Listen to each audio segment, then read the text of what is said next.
Bonjour à tous. Dans la paracha de Teruma, on nous dit Ve'asuli migdash ve'shachanti betocham. Vous allez me faire un sanctuaire et je vais résider parmi vous. C'est-à-dire que chacun de nous est un sanctuaire pour Hachem. Aujourd'hui, voyons ensemble une sikha du Rabbi qui va nous expliquer plusieurs détails qui se sont passés lors de la construction du sanctuaire du Mishkan dans le désert un an après la sortie d'Égypte en 2449 et comment ces détails-là nous concernent pour nous dans la vie de tous les jours.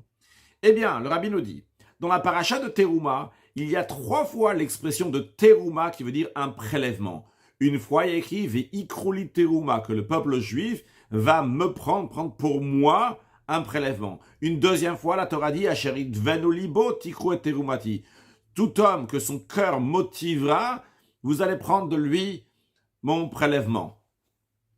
Puis, une troisième fois, Vezot ateruma asher tikru meitam. Voici le prélèvement que vous allez prendre du peuple juif. Zav, vekesef, ou nechoshet, vous allez prendre de l'or, de l'argent, du cuivre. La Gemara dit que ces 3 expressions de teruma, de prélèvement, correspondent à 3 différents prélèvements. Il y a un prélèvement qui était égal chez tout le peuple juif, beka la gulgolet, un beka par tête, un beka c'est un martita shekel, un demi-shekel, un demi-cycle. Donc ce prélèvement-là était pour les Adanim, pour les socles du Mishkan.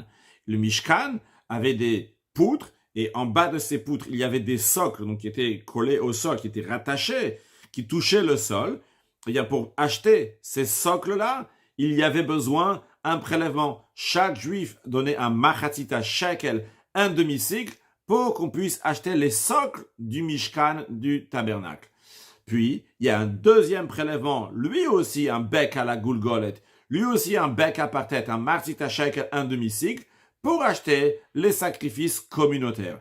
Puis, le troisième prélèvement, c'est pour construire le Mishkan en général, construire tout ce qu'il y a besoin dans le tabernacle, et pour tout ce qu'il y a besoin donc pour le fonctionnement du tabernacle, ça chacun donnait, mais chacun en fonction donc de ce qu'il voulait. Donc on voit ici donc qu'il y a une différence entre ces 3 catégories, ces 3 prélèvements. Le premier prélèvement, tout le monde donne un demi-shekel, le deuxième aussi, tout le monde donne un demi-shekel, le premier de la manière que c'était présenté pour l'instant, donc c'est les socles, et pour les sacrifices communautaires, tout le monde donne un demi-cycle et encore un demi-cycle. En ce qui concerne le reste du Mishkan, du tabernacle, chacun donne en fonction de son bon vouloir, comme son cœur veut le donner.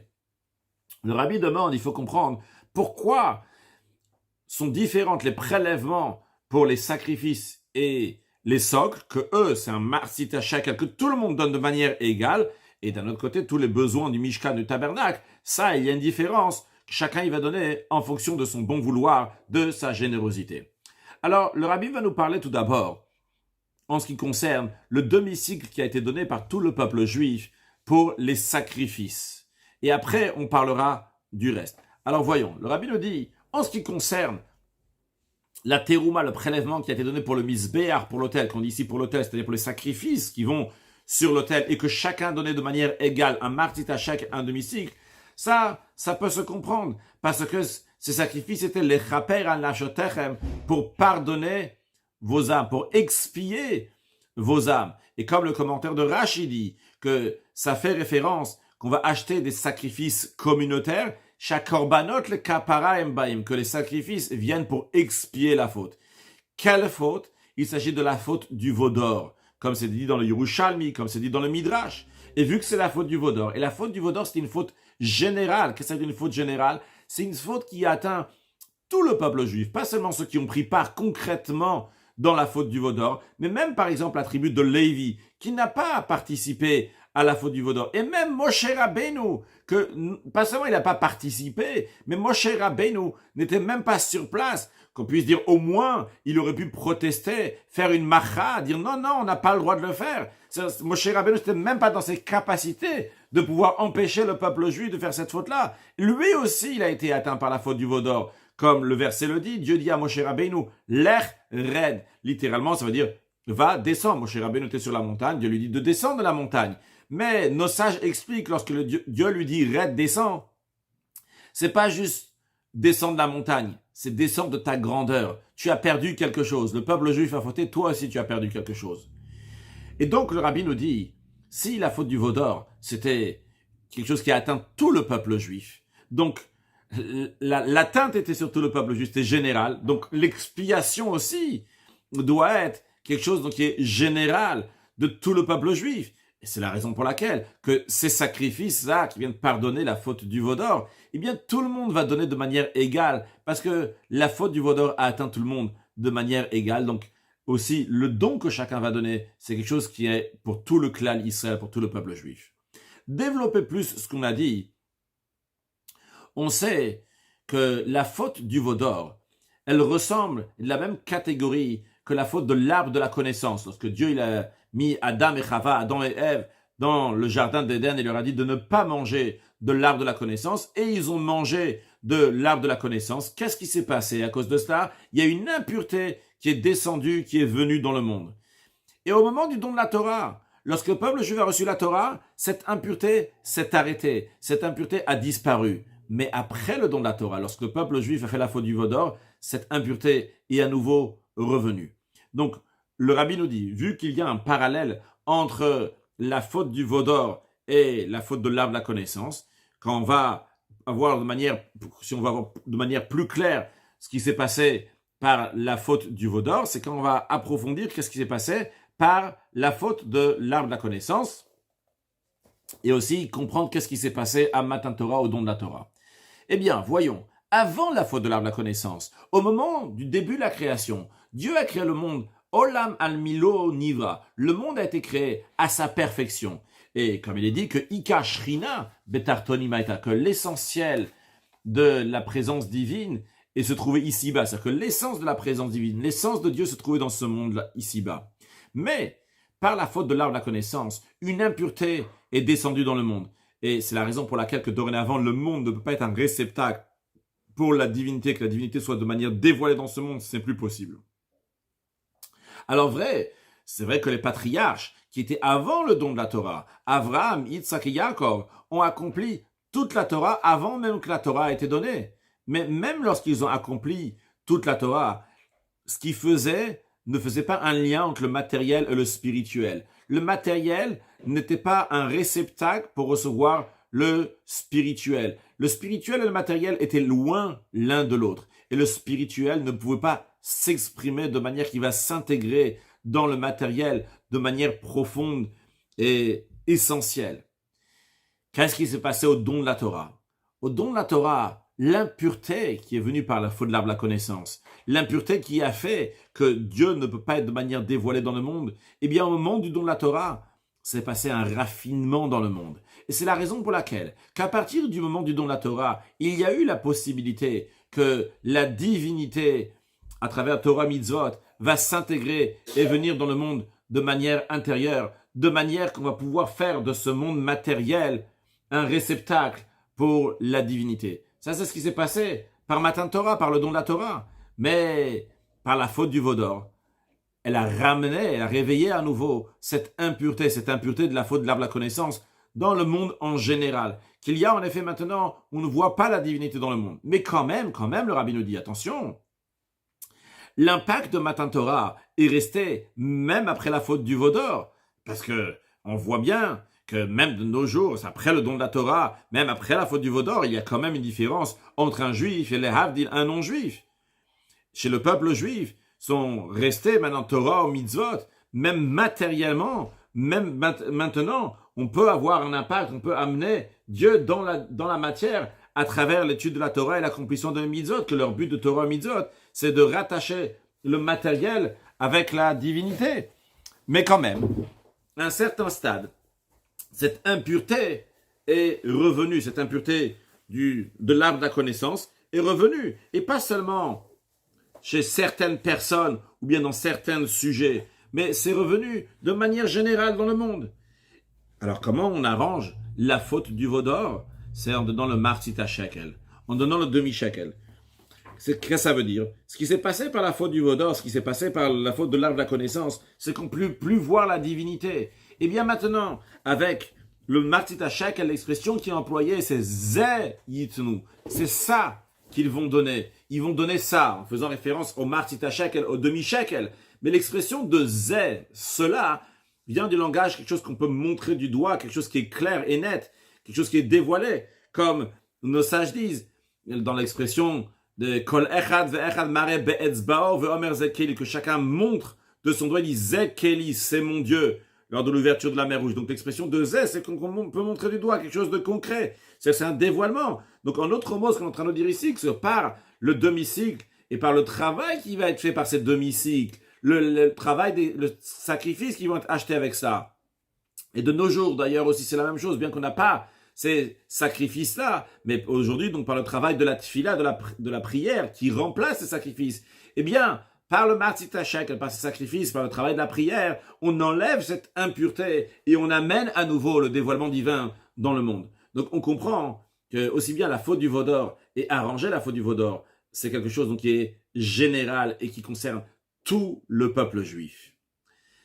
Le rabbi continue toujours à nous parler donc de ce premier point, de ce premier prélèvement de martita shekel, demi-shekel qui est donné pour acheter les sacrifices. Donc suite à ce qu'on a expliqué, l'idée que nous avons développée, que c'est pour acheter les sacrifices qui vont expier la faute du veau d'or, et on a expliqué que la faute du veau d'or c'est une faute qui est générale, de la même manière que la faute de l'arbre de la connaissance est une faute générale qui a une influence, un impact sur le monde entier, de la même manière aussi, la faute du veau d'or elle a un impact sur le monde entier. Et le point commun des deux fautes, c'est qu'il y a eu un voile sur la divinité, que ce soit lors de la faute de l'arbre de la connaissance, ou plus tard par la faute du veau d'or, bien que suite à la faute du veau d'or, il y avait quand même le don de la Torah, donc il a laissé son impact et sa marque sur le monde, que dorénavant il peut capter et intégrer de la divinité.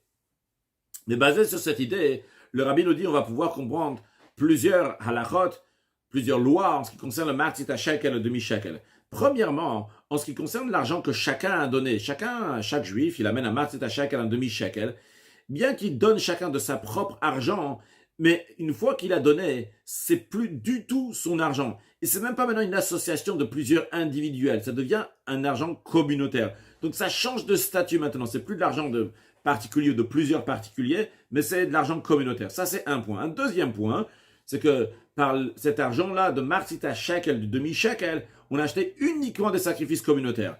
Alors pour expliquer ce deuxième point, qu'est-ce que ça veut dire qu'on a acheté uniquement des sacrifices communautaires avec cet argent-là? Le rabbi nous explique c'est quoi un sacrifice communautaire de manière plus précise. Il nous ramène ce qui est dit dans le Rambam, dans son introduction, dans son commentaire sur les Mishnayot, du Seder Kodshim, donc du traité qui a parlé donc des choses qui sont saintes, des sacrifices. Le Rambam a une introduction et il dit là-bas qu'il y a 4 catégories de sacrifices. 1, Korbanot Tzibur, des sacrifices communautaires. 2, Korban Yachid, un sacrifice individuel d'une personne en particulier. 3, Korban Tzibur Adomel et Korban Yachid, un sacrifice communautaire, mais qui ressemble à un sacrifice d'un particulier. On va expliquer dans un instant. Et quatrièmement, un Korban Yachid Adomel et Korban Tzibur, un sacrifice d'un particulier qui ressemble à un sacrifice communautaire. Qu'est-ce que cela veut dire? Alors, un sacrifice communautaire, c'est des sacrifices qui ont un moment fixe et que c'est la communauté qui va les offrir. Comme par exemple, les Timidim et Moussafim. Timidim, le pluriel de Tamid. Tamid, c'est le sacrifice au quotidien qu'on amenait dans le temple. Timidim, donc c'est les sacrifices quotidiens qu'on amenait dans le temple. Moussaf, donc on dit tout au quotidien, c'est-à-dire le matin et l'après-midi. Quand on parle donc, du sacrifice de Moussafim, Moussaf au singulier, c'est des sacrifices donc on rajoute, par exemple le Rosh Chodesh, le premier jour du mois, le Shabbat, les jours de fête, on rajoute un sacrifice, au pluriel donc les Moussafim, donc ça c'est des sacrifices communautaires, donc ça c'est Korbanot Tzibur. Puis, nous avons, deuxième catégorie, c'est Korban Yachid. Alors le point qu'il faut retenir de Korbanot Tzibur, un point essentiel, c'est que ça a des moments fixes quand est-ce qu'on les amène. C'est en plus que c'est communautaire, mais ça a des moments fixes. Deuxièmement, nous avons Korban Yachid, un sacrifice d'un particulier. Ça, c'est des sacrifices qui n'ont pas de moment précis quand est-ce que la personne va l'amener. Un particulier, il doit amener tel sacrifice, autre sacrifice, il n'y a pas un moment précis quand est-ce qu'il doit le ramener. Puis après, nous avons troisième catégorie, des sacrifices communautaires qui ressemblent à un sacrifice particulier. Qu'est-ce que ça veut dire qu'un sacrifice communautaire ressemble à un sacrifice particulier? Ça veut bien que c'est de la communauté, mais c'est un moment qui est fixe. C'est ça que ça ressemble à un sacrifice d'un particulier.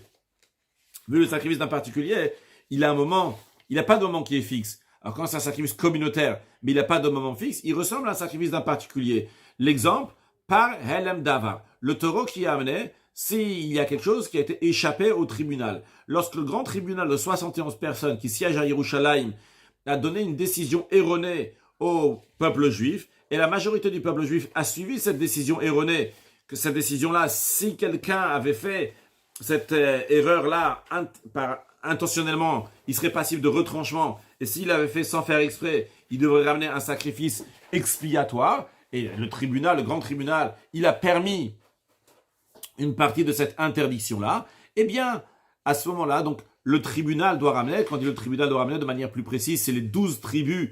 Chacune des 12 tribus doit ramener un sacrifice qui va être un sacrifice communautaire pour expier la faute, mais c'est un korban tzibour, c'est un sacrifice communautaire, mais il n'a pas un moment fixe, c'est si cette chose-là est arrivée. Donc, c'est un sacrifice communautaire qui ressemble à un sacrifice d'un particulier, que le sacrifice du particulier n'a pas un moment fixe. Après, la quatrième catégorie, c'est un korban yachid qui est dormé le korban tzibour, un sacrifice d'un particulier qui ressemble à un sacrifice communautaire. Ce sont les sacrifices que un particulier va ramener, mais ils ont un moment fixe. Par exemple, le sacrifice de Pessah, qui est offert le 14e jour du mois de Nissan. Donc, c'est un moment fixe. Il ressemble à un sacrifice communautaire, mais c'est payé par la poche donc de chacun individuellement. Maintenant, pourquoi le rabbin nous ramène tout ça? C'est pour nous dire qu'en ce qui concerne le korban yachid, évidemment, c'est un sacrifice d'un particulier. On ne va pas l'acheter avec de l'argent communautaire. De même, un sacrifice particulier qui ressemble à un sacrifice communautaire. Ça ne va pas être acheté avec l'argent de la communauté. En ce qui concerne un sacrifice communautaire qui ressemble à un sacrifice d'un particulier, il y a un désaccord dans la Gemara, mais finalement, la halakha, la loi, elle est tranchée que ça aussi, c'est pas pris avec l'argent du marzit hachak et le demi-cycle. Donc, conclusion de tout ça, il y a seulement une seule catégorie de sacrifice, le korban tzibour, le sacrifice communautaire, que lui, il est acheté avec le marzit hachak et avec le demi-cycle. Alors, pour revenir à ce qu'on disait, le rabbi donc s'est attardé sur le fait, sur le deuxième halakha qu'il veut développer. Donc, avec le marzit hachak, on achète les sacrifices communautaires. Mais pour revenir, on avait dit donc 2 points. On avait dit le premier point, que tout l'argent que chacun donne devient de l'argent communautaire et non pas donc de plusieurs individus. Et deuxième point, donc c'est avec cet argent-là, on achète des sacrifices communautaires uniquement. Quelle est la raison de cela? Alors, le rabbi nous dit le sens profond. Vu que marzit hachak, on a expliqué que le demi-cycle, c'est quelque chose donc qui est général, qui concerne tout le peuple juif, eh bien, c'est la raison pour laquelle que l'argent doit être de l'argent communautaire et doit être payé avec des sacrifices. Et de ça, on va acheter uniquement des sacrifices communautaires qui sont vraiment des sacrifices communautaires. Pourquoi? Parce que c'est quelque chose qui concerne tout le monde. Bien, donc jusqu'à là, le rabbi a expliqué et a développé longuement le premier point des sacrifices communautaires qui sont achetés avec marzit hachak. Tout le monde donne la même somme.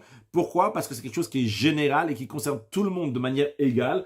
Et c'est la raison pour laquelle que tout le monde va donner la même somme d'argent, vu que c'est pour pardonner, pour expier la faute du voleur, qui est une faute donc qui est générale pour tout le monde. Avec cet argent-là, on va acheter uniquement donc des choses qui sont pour la généralité, pour tout le monde. Cet argent devient un argent communautaire et on va acheter uniquement des sacrifices communautaires. Bien, donc ça c'est le point du marzit hachak et du demi-cycle pour les sacrifices communautaires. Maintenant, il nous reste encore 2 autres terumot, 2 autres prélèvements. Le prélèvement pour les socles et le prélèvement pour le mishkan, le tabernacle. Et comme nous avons dit, qu'en ce qui concerne donc les socles du tabernacle, chacun devait donner un marzit hachak et un demi-cycle, et pour le reste du tabernacle, et pour le fonctionnement du tabernacle, ça, chacun donnait en fonction de sa volonté, de sa générosité. Alors, Rabbi nous dit comme ça. Ce qu'on a expliqué jusqu'à présent, ça donne l'explication. Pourquoi le prélèvement, qui était pour les sacrifices, donc pour l'autel, ont été donnés de manière égale pour tout le monde. Mais en ce qui concerne les adanim, les socles, c'est pas encore compréhensible. Pourquoi il était nécessaire que chacun va donner la même somme? Chacun va donner bec à la golgolette, un demi-shekel par tête. Encore plus que ça, le rabbi rajoute encore une question. Réfléchissons. Finalement, ces socles-là, ils font partie du temple, du tabernacle, du Mishkan. De la même manière qu'il y avait des poutres, il y avait des tentures, il y avait des ustensiles, etc. Les socles font partie du tabernacle. Alors, dans ces cas-là, on voit ici qu'il y a 2 prélèvements. On dit, tiens, il y a un prélèvement pour les socles, mais finalement c'est le Mishkan aussi. Et après on te dit, il y a un autre prélèvement pour le Mishkan et ses ustensiles. Et on te dit, en plus, c'est pas la même somme les 2. Il faut comprendre. Pourquoi on fait une différence entre ces 2 prélèvements-là et ils sont différents dans les halachot? Quand on dit la tour, Mata Mishkan, le prélèvement pour le tabernacle en général, pour le sanctuaire, et chacun comme il veut donner. En ce qui concerne tout, Mata Adanim, en ce qui concerne les socles, Bekala Gulgolet, chacun doit donner pour les socles uniquement un demi-shekel. Pourquoi? Alors avant de comprendre cela, le Rabbi rajoute encore un point en ce qui concerne les Adanim, en ce qui concerne les socles. Le Rabbi ramène en ce que le Yerushalmi, comment il détaille les 3 versets que nous avons vus au début de la Sikha. Il dit, d'où on apprend? On a vu 3 versets dans lesquels il y a écrit le mot terouma. Et on a dit que de ces 3 expressions terouma, on apprend 3 prélèvements. Mais le Yerushalmi explique comment chacun des prélèvements, comment ça correspond à la chose que nous avons dit. C'est-à-dire, en ce qui concerne le verset qui dit Veikru li terouma, ils vont me prendre un prélèvement. Ce qu'il faut retenir là pour la suite, c'est le li pour moi Hachem. Ça c'était, on apprend de cela qu'il faut donner les adanim, les socles. C'est l'argent qu'il va donner pour les socles. Puis, de l'expression tikru et teroumati, vous allez prendre mon prélèvement. On apprend ça, c'est pour la terouma qui est pour le misbeach, le prélèvement qui est pour l'autel. Et de l'expression du verset Vezot atum asher tikru meitam, voici le prélèvement que vous allez prendre d'eux. Ça, on apprend que c'est le prélèvement qu'il faut donner pour le tabernacle. Pourquoi? Parce que Vezot atum asher tikru meitam, quand on dit voici la terouma, le prélèvement que vous allez prendre d'eux, et dans la suite, il y a écrit qu'ils vont donner zav, kesef, une rochette. Ils vont donner de l'or, de l'argent, du cuivre, etc. Il y a 13 éléments, 15 éléments qui sont mentionnés dans la suite, donc pour donner pour le Mishkan, pour le tabernacle. Donc, s'il y a plusieurs choses qui sont données, donc c'est pour le tabernacle en général. Donc, cette expression-là, Vezot ateruma, shetikru meitam, fait référence au tabernacle en général. Puis, il y a dans le verset Tikru et terumati, vous allez prendre ma teruma, là-bas il y a écrit de qui on va prendre ce prélèvement-là, de chaque juif, Asheri Dvenu Libo, que son cœur va motiver à donner. Le cœur c'est quoi? Ça fait référence au sacrifice, dans lequel c'est très important, la pensée qu'il y a dans le cœur. Et comme on a mentionné aussi tout à l'heure que de nos jours, c'est la prière qui remplace les sacrifices, eh bien, la prière, c'est aussi une avoda chez Balev, c'est un travail dans le cœur. Donc ça, c'est l'essentiel de la prière, c'est la pensée, l'intention qu'on met dans la prière. Donc, il nous reste après seulement un verset, Veikru li teruma, le 3e prélèvement dans lequel il écrit, ils vont prendre pour moi teruma. Donc, cette expression de li, eh bien, elle fait référence, Veikru li teruma, ce verset-là fait référence au adanim, au socle. Et qu'est-ce qu'on voit? On voit que l'expression de li, pour moi, est mentionnée uniquement pour les adanim, pour les socles. Alors, en vérité, le Rabbi nous dit, quand la Torah dit Veikru li, Dieu dit à Moshe Rabbeinu, dit au peuple juif, Veikru li, ils vont prendre pour moi, ça fait référence en vérité à tous les prélèvements. Et de manière plus profonde, c'est pas juste à tous les prélèvements qu'ils vont donner, mais c'est de manière générale à toute la Torah et toutes les mitzvot. Comme d'ailleurs l'Admour Azaken dit dans le Tanya au nom du Zohar, que par Torah et mitzvot, on prend Dieu. C'est-à-dire, le Zohar traduit Veikru li, vous allez prendre pour moi. C'est pas juste vous allez prendre pour moi, vous allez me prendre. Et comment on va prendre Dieu? On va prendre Dieu par Torah ou mitzvot, en étudiant la Torah, en accomplissant les mitzvot. Mais le Rabbi nous dit bien que le mot li fait référence à tous les prélèvements et à tout Torah ou mitzvot, mais quand même, le mot li, explicitement et dit uniquement à propos des socles. Donc, le Rabbi dit, on voit donc encore une différence maintenant en ce qui concerne les socles par rapport à tout le reste du tabernacle, que uniquement par rapport au socle du tabernacle. Là, il est dit l'expression de li pour moi, pour Hachem, c'est encore plus souligné Hachem. Et le mot li est très important. Dans les paroles de nos sages, on retrouve que kol makom shenemar li, dans tout endroit où la Torah exprime le mot li pour moi, et nos azlolam, c'est quelque chose qui ne bouge jamais. Ça se représente sur une éternité, sur Dieu, sur l'éternité. Alors, il faut comprendre quelle est la particularité de ces socles et qu'on en fait toute une histoire à part du reste du tabernacle. Il y a une somme différente qui est donnée et que il y a uniquement à propos de les socles, on a écrit l'essence de Dieu. Pourquoi? Pour comprendre cela, le Rabbi nous dit, pour comprendre la différence entre les socles et le reste du tabernacle, et dans les deux choses qu'on a dit, que le Rabbi dit les deux différences, c'est-à-dire la première différence, c'est que il y avait un prélèvement particulier pour les socles et qui était uniquement d'un demi-shekel, contrairement aux autres, les autres choses du Mishkan, c'était un autre prélèvement et que chacun il donne comme il veut. Bien que c'est deux détails, mais le Rabbi le prend comme un point. Et le deuxième point, c'est qu'uniquement à propos des Adanim, à propos des socles, il y a écrit l'expression de li pour moi. Alors c'est quoi pour comprendre cela? On va comprendre d'abord, qu'est-ce que ça représente chez nous? Qu'est-ce que veut dire pour nous, pour moi, aujourd'hui, des socles de mon tabernacle? Qu'est-ce que ça veut dire pour moi, les poutres de mon tabernacle? Parce que ça me concerne à moi aussi. Il est dit, Ve'asuli migdash ve'shachanti betocham. Ils vont me faire un sanctuaire et je vais résider dans eux. Betocham. Nos sages précisent, il n'est pas écrit Betocho, dans lui, dans le sanctuaire, mais Betocham, dans eux, c'est-à-dire dans chacun et chacune du peuple juif. Donc on comprend que le Mishkan, le Mikdash, le tabernacle, sanctuaire, le temple spirituel qui est dans chaque juif, dans notre temple à nous, il y a toutes les parties du tabernacle et nous avons aussi les socles. Alors qu'est-ce que ça représente les socles? Alors le rabbi nous dit, voyons, quels étaient les socles dans le tabernacle, dans le sanctuaire matériel? Les socles étaient la partie la plus inférieure qu'il y avait dans le Mishkan. Mais quand même, c'était la base de tout le Mishkan. C'est vrai, c'est la partie la plus inférieure, mais tout est basé sur cela. C'est la base, c'est les fondations. Sur ça, il y a aussi les poutres. Sur ça, il y a aussi les tentures. Bien que les poutres, les tentures sont plus hauts que les socles, mais tout est basé sur les socles. Qu'est-ce que ça veut dire sur le plan spirituel, dans notre service de Dieu? Le sens de ces socles, ça représente notre shiflout et batlout, notre annulation, notre humilité, notre soumission à Dieu. Ça, c'est les socles. Après, nous avons les krachim, nous avons les poutres. Qu'est-ce que ça veut dire le poutre spirituellement? Ça représente les forces intérieures. Les forces intérieures, ça veut dire nos 3 facultés intellectuelles et nos 7 sentiments. Les 3 facultés intellectuelles, c'est Chabad, Chochmah Bina Dat. Les 7 sentiments, c'est Chesed, Gvura, Tiferet, Netzach, Od Yesod, Malchut. Donc il y en a 10 de ces forces intérieures. Et c'est la raison pour laquelle que les poutres du Mishkan étaient de 10 coudées qui correspondent aux 10 forces de l'âme. Puis, au-dessus de ces poutres, il y avait les yériot, les tentures de peaux d'animaux qui recouvraient le toit du tabernacle. Qu'est-ce que ça représente chez l'être humain? Ça, ce n'est pas les korot pnimim, les forces intérieures, mais c'est quelque chose qui entoure. Donc, il y a des forces qu'on appelle makifim, qui entourent la personne. Donc, par exemple, la volonté, le plaisir, c'est des forces qui se trouvent entièrement dans toute la personne.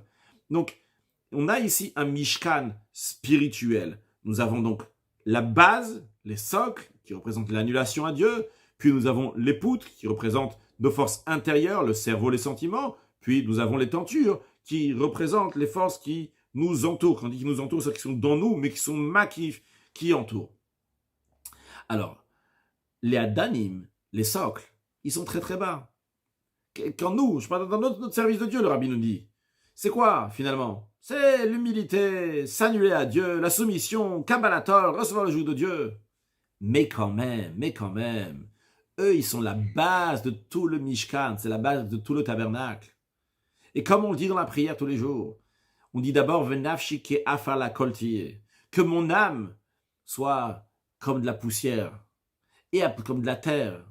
Et seulement après, on dit, Ptachli betoratecha, ou b'mitzvotecha tirdof nafshi, ouvre mon cœur dans ta Torah, et que mon âme va poursuivre, va courir derrière tes mitzvot et commandements.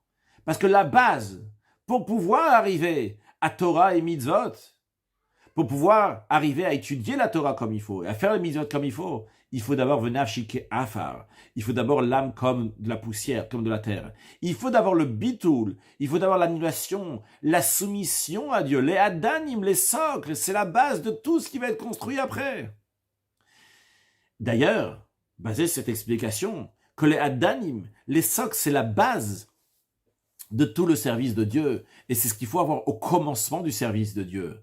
Le rabbi nous dit, c'est aussi la raison pour laquelle que cette terouma, ce prélèvement pour les socles, a été uniquement la première année, en 2449, lorsque le peuple juif a construit le tabernacle. Les teroumotes des années suivantes n'étaient pas pour les adanim, pour les socles. Il y avait les années suivantes, aussi bien pour les sacrifices et aussi bien pour l'entretien du temple. Mais en ce qui concerne le prélèvement pour les socles, ça, c'était uniquement la première année.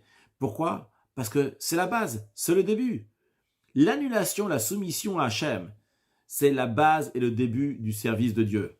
C'est nécessaire en tout premier. Et uniquement une fois que les bases sont là, on peut commencer maintenant à rentrer dans des détails du service de Dieu. À commencer à travailler avec le cerveau, avec les sentiments, etc. Mais il faut d'abord la base. La base, c'est l'annulation, la soumission à Dieu, le kabbalatol, recevoir le joug de Dieu. Et c'est d'ailleurs la raison pour laquelle que dans notre service de Dieu, tous les jours, les premiers mots qu'on dit dès qu'on se lève, c'est Modéani. Je te rends hommage, j'avoue, je m'annule à Hachem. Hoda, ça représente la notion de bitoul, l'annulation à Hachem. De même, quand on commence la prière, le premier mot de la prière, c'est Hodou la Hachem, c'est rendre hommage à Hachem, reconnaître Hachem. C'est l'annulation envers Akadosh Baruch Hu, c'est la base.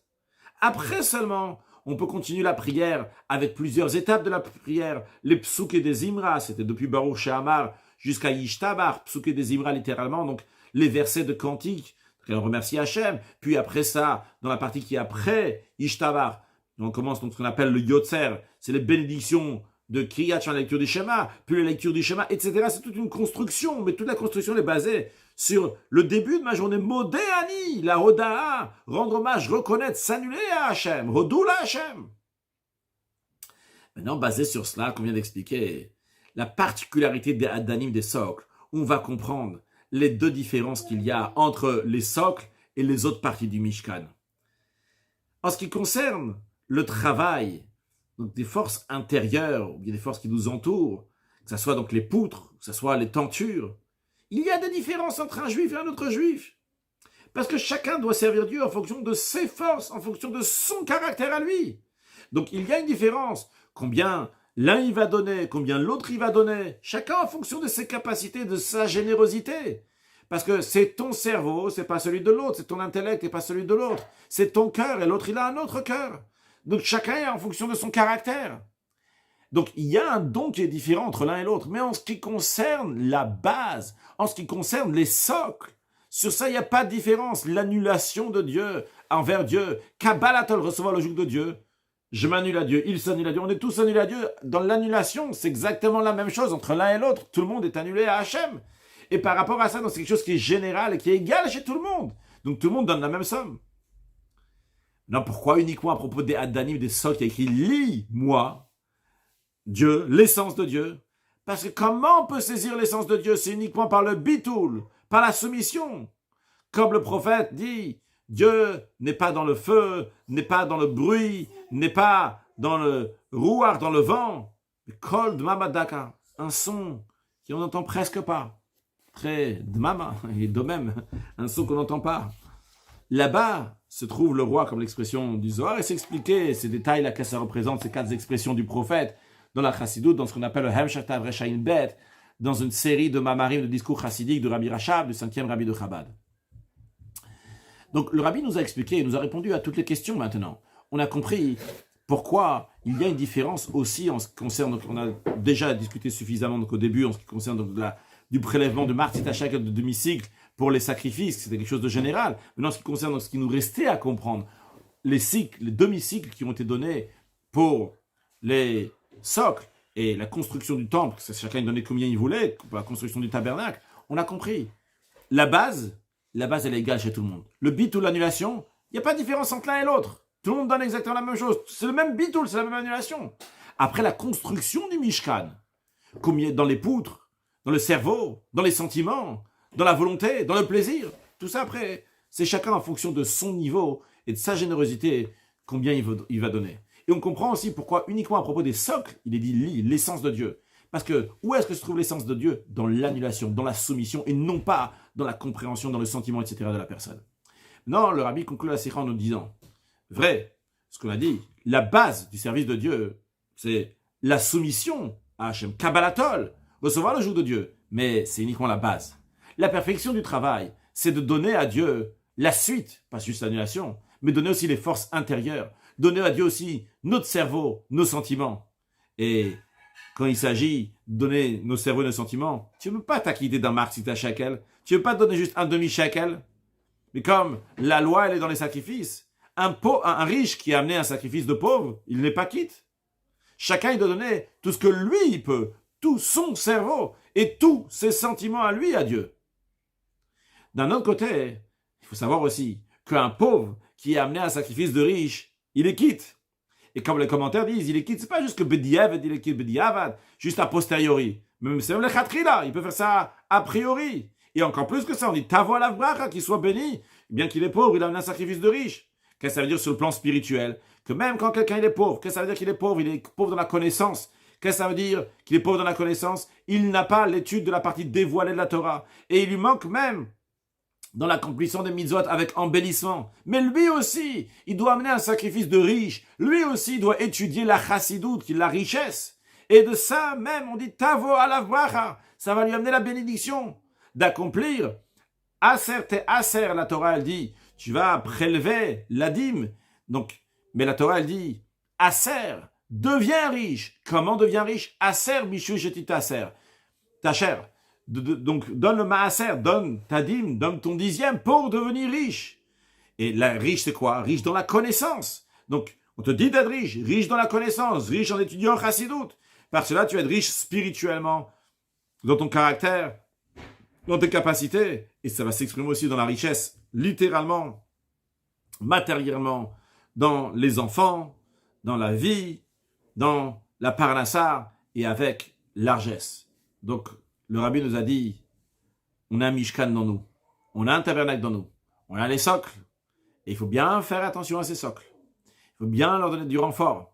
Et basé sur cela, après construire un Mishkan extraordinaire, que Dieu fasse que très prochainement, nous allons voir le Mishkan final, le 3e Beth Amikdash reconstruit très prochainement avec la venue de Mashiach. Now, une excellente journée.